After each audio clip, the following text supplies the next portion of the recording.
যৌতুক নদীর স্বামীর মানে আমার বিয়ের পর থেকে আমার জালেরা আমার স্বামী আমার উপর মানে অমানবিক শুধু অত্যাচার করতো। এর আগে বিয়ে করতে আমার জানাই না, আগের ঘরের সন্তান ছিল তা আমার জানাই না। পরে আমি শুনছি, আমি এটা মাইনা নিচ্ছি। ওই মেয়ে আগে স্বামীর সাথে চলে গেছে, আমি জানতাম আগের সংসারে আছে।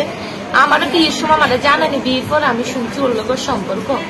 পরে দিয়ে আমার এরকম আমার টাকার জন্য আমার বাবারে বলছে বিদেশ নিব। আমার বাবা 5 লাখ টাকা দিছে ওরে।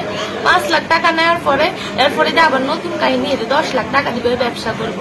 প্রতিদিন প্রায় 3টার দিকে আমার মারতো। ওই দিন মানে সব পাড়াটিয়া জানো কেন হয়ে গেছে এরকম মার। আমি বলতেছি মারতেছি কি জন্য 10 লাখ টাকা তোর বাপের বাড়ির থেকে। আমার ছেলের ভরণ পোষণ দেয় না, প্রায় প্রেগনেন্ট ছিলাম, বাপের বাড়িতে 1 বছর ছিলাম, ভরণ পোষণ দেয় না। এগুলো নিয়ে আমার হাতাহাতি আমার মারে। এর আগের বউ সহকারে আমার জাল ভাসু সব সহকারে আমার বাসার অমানবিক নির্যাতন করছে টাকার জন্য। ওরা সবাই ফেরত দিতেছে বাপের বাড়ি থেকে টাকা। তোমার শ্বশুর বাড়ি কোথায়? শ্বশুর বাড়ি হচ্ছে রামধনী মুড়া, ইব্রাহিম ব্যাপারী বাড়ি। শ্বশুরের নাম কি? শ্বশুরের নাম হচ্ছে আপনার শাহজাহান। উনি কি আছে জীবিত? না, উনি মৃত। ও তারপরে স্বামীর নাম কি? দিনার হোসেন। দিনার হোসেন। সে কি করে? সে আগে বাহিরে ছিল, এখন দেশের বাইরে। জি, এখন চলে আসছে বাংলাদেশে ব্যবসা করার জন্য আমার জন্য টাকা। এই ঘটনা কোথায়? জি, ওর নিজস্ব বাসায়, হাজীগঞ্জ টাক রোডে। টাক রোডে ওরা আগে বসে ওখানে থাকবো, আমার থেকে টাকা নিবো সব হাতের সাথে। বিয়ের পরে সবকিছু নিয়ে গেছে। ওই বউর সাথে ডিভোর্স হয়েছে না? ডিভোর্স হয়েছে, কিন্তু ও আমাকে বলতেছে, ও আমার ফোন করবো ওরা আগের বউ বলতেছে তোর জামাই রে জিজ্ঞে, তোর জামাই তোরে সারার জন্য আমার নেওয়ার জন্য তোরে সাইডা দিব। আমার ডাইরেক্ট হুমকি একবার আমার গলা টলা সব ছিলালেছে ওর বোনেরা সব। সর্বশেষ কি হয়েছে গতকাল? সর্বশেষে টাকার জন্য আমার মারধর করা হয়েছে। গতকাল কখন? এই 8টা থেকে 10টা পর্যন্ত আমাকে তালাবন্দি করে রাখছে। পরে পুলিশ যে আমাকে একটু উদ্ধার করে। থানা পুলিশ? হ্যাঁ, থানা পুলিশ গেছে। ওনাদের কাছে ছিল ওনাকে অ্যারেস্ট করার জন্য। ওনারা বলছে নাকি পরবর্তীতে ওনারা থানায় ডাকবে, কিন্তু আমাদের অভিযোগ ছিল ওনাকে অ্যারেস্ট করার জন্য, ওনারা করেন। এই বিষয়ে জিডি বা মামলা কিছু করছে? হ্যাঁ, জিডি করা হয়েছিল। জিডি করে তারপর ওইখানে পুলিশ যাওয়া হয়েছিল। জিডি কি কালকেই করছেন? জি, কালকেই করছিল। তাহলে জিডি করছে কে?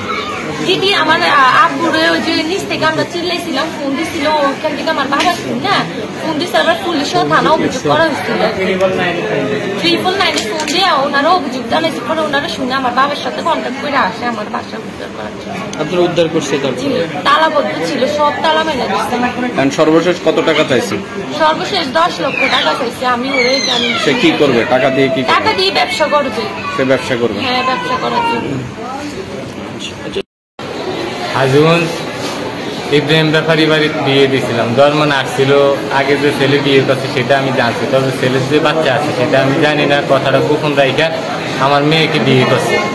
পরে আমার বিদেশ নিব 5 লক্ষ টাকা আমি দিয়েছি নগদে। পরে মনে করেন সে কতদিন আগে 5 লাখ টাকা দিয়েছিলেন? 5 লাখ টাকা দিয়েছি মনে করেন 2 বছর আগে।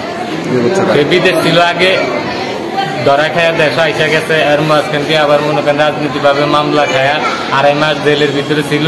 ওইখানে আমি আবার 50-60 হাজার টাকা ওনারে দেখতে যায় তারে হেল্প করছি। এখন সর্বশেষ গতকালকে আমার ফোন দিছে বাসার থেকে, আমার মেয়ের মাইদুর করতেছে, টাকা চাইছে 10 লাখ টাকা। লোক বন্ধু বান্ধব লইয়া যায়, বন্ধু বান্ধব বাসার ভিতরে আনে।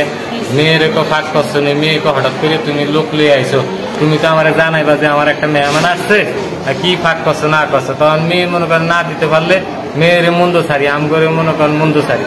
এখন তো আমার জানাইছে যে আপা আমার মারতে আছে। পরে আমি 399 ফোন দিছি।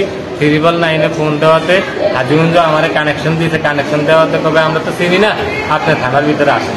পরে থানার ভিতরে আইসা আমি অভিযোগ করিয়া এর ভিতরে তালা বন্ধ করিয়া এর ভিতরে মারতে আছে। পরে পুলিশের আমি জানাইছি থানার ভিতরে।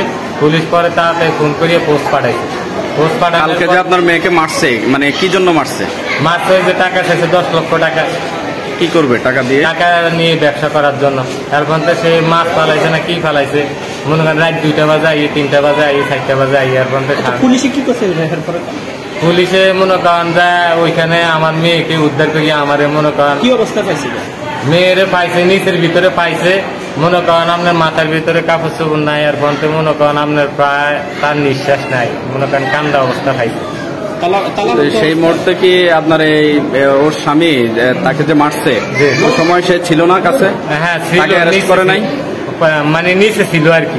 সে এক সাইডে দাঁড়ানি ছিল, মহিলা মহিলা ঝগড়া লাগছে এই জন্য মনে করেন বেজার, কিন্তু আসলে কোনো মহিলা না, হ্যাঁ সবসময় মারে, হ্যাঁ বাইর বউ সহকারে, তার মধ্যে ছাদের ভিতরে কাপড় চোপড় দিতে পারে না, দড়ি কাটিয়ে দেয়, গাছ রুইতে পারে না, এগুলো মনে করেন আরো কয়েকবার মারধর করছে আমার বাড়িতে। স্থানীয়ভাবে তাদের এলাকার কিছু লোকজন, আমার এলাকার লোকজন না হইলো 50টা বৈঠক হয়েছে, মেয়েরা আরো ওই জালেরা সহকারে মারছে। এটা হলে আমি আর অভিযোগ করি না, আমি মনে করছি যাক জীবনে একবার সন্তানের দিকে ছায়া দেই না, সেই হেদায়ত হয়নি, ভালো হয়নি, কেউ চায় না যে একটা মেয়ের সংসার জীবন নষ্ট করতে। হ্যাঁ পুলিশ মানে যা গেটও তালা পাইছে, ওইখানে আরো লোকজন ছিল, পরে তালা খুললা দিছে। আর পুলিশ এই বিষয়ে কোনো ব্যবস্থা নেয় নাই, পরে ব্যাপারে ব্যবস্থা নেয় না, পরে মনে করেন 4 তালার ভিতরে গেছে, যা বইসা এখন এদের কিছু স্টেটমেন্ট নিছে, আমগো নিছে, নেওয়ার পরে পুলিশ ওইখানে বলছে যে 29 তারিখে আপনাকে বসার একটা ডেট আছে, আপনারা উভয় পক্ষে থানার ভিতরে আসেন।